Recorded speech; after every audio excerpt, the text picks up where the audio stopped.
Hendaklah kamu kuat di dalam Tuhan. Karena perjuangan kita bukanlah melawan darah dan daging, tapi melawan penguasa gelap dan roh-roh jahat di udara. Kenakanlah seluruh perlengkapan senjata Allah dan berjaga-jagalah dalam doa.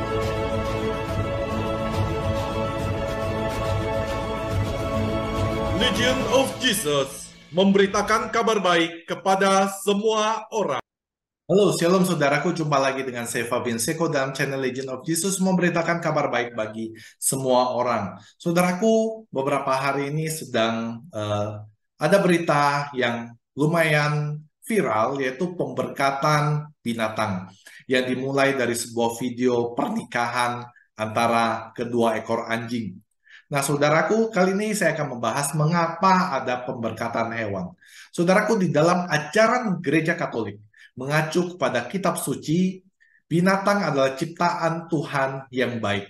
Hal ini ditulis di dalam Kejadian 1 ayat 25. Allah menjadikan segala jenis binatang liar dan segala jenis ternak dan segala jenis binatang melata di muka bumi.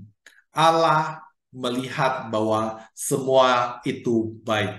Saudaraku, memang dikatakan kemudian bahwa manusia bisa menguasainya. Seperti yang ditulis di dalam Kejadian 1 ayat 28. Allah memberkati mereka, lalu Allah berfirman kepada mereka, beranak cuculah dan bertambah banyak, penuhilah bumi dan taklukkanlah itu. Berkuasalah atas ikan-ikan di laut dan burung-burung di udara, dan segala binatang yang merayap di bumi. Tetapi yang dimaksud sebenarnya di sini adalah bukan merusak atau membunuh, melainkan untuk menjaganya agar hidup saling mendukung. Di dalam keyakinan bangsa Israel pun, manusia dan alam termasuk binatang adalah satu keluarga yang bisa bersama-sama memuji Tuhan. Selanjutnya, saudaraku, kesatuan manusia dan alam dipertegas Yesus pula ketika sebelum naik ke surga, dia berpesan kepada para murid untuk mewartakan Injil kepada segala makhluk, bukan hanya kepada manusia saja. Seperti yang dicatat di dalam Markus 16 ayat 15. Lalu berkatalah mereka, pergilah ke seluruh dunia, beritakanlah Injil kepada segala makhluk. Saudaraku, tentu mewartakan Injil yang dimaksud Yesus bukan berarti mengkhotbahi atau membaptis binatang dan tumbuhan. Mencintai dan menjaga agar mereka hidup baik, sehingga bisa saling mendukung di dalam kehidupan bersama, dalam wujud nyata dari perwataan Injil yang dimaksud oleh Yesus. Di dalam sejarah Gereja Katolik pernah hadir sosok Santo Fransiskus dari Assisi yang hidup pada tahun 1182 sampai dengan 1226. Santo Fransiskus yang namanya kemudian dipakai oleh Paus kita sekarang dikenal sebagai pecinta binatang dan juga tumbuhan.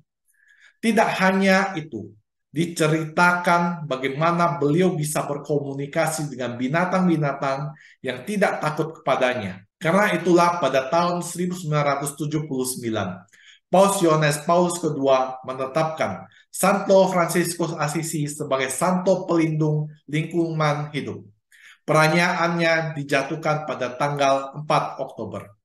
Sebelum itu pun banyak tempat setiap tanggal 4 Oktober ada perayaan mengenang Santo Fransiskus Assisi dengan fokus meningkatkan keadilan pada lingkungan hidup.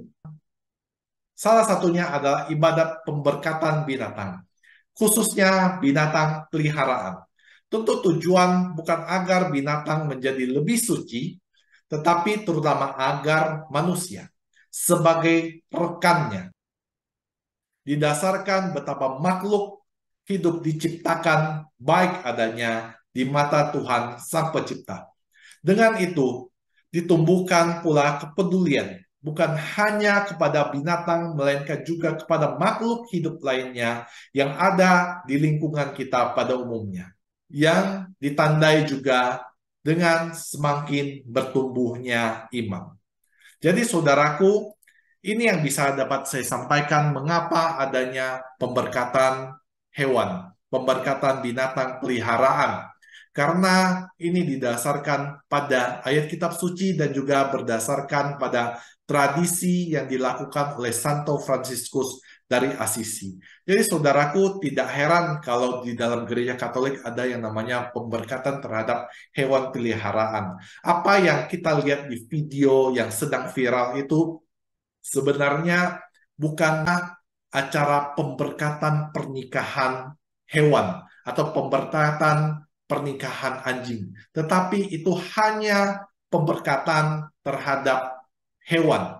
Atau kalau kita lihat di situ, anjing itu hanya diperciki dengan air suci yang menambahkan sebuah pemberkatan dari seorang imam. Tidak ada sakramen pernikahan di situ. Jadi saudaraku, dalam hal ini kita harus melihat dengan teliti. Kita harus melihat dengan baik apa yang terjadi sebenarnya. Jangan termakan oleh isu atau hoax yang terjadi.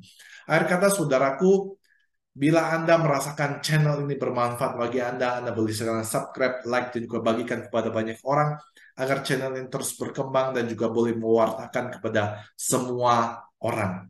Akhir kata saya ucapkan terima kasih, Tuhan Yesus memberkati Anda dan juga saya. Bye-bye.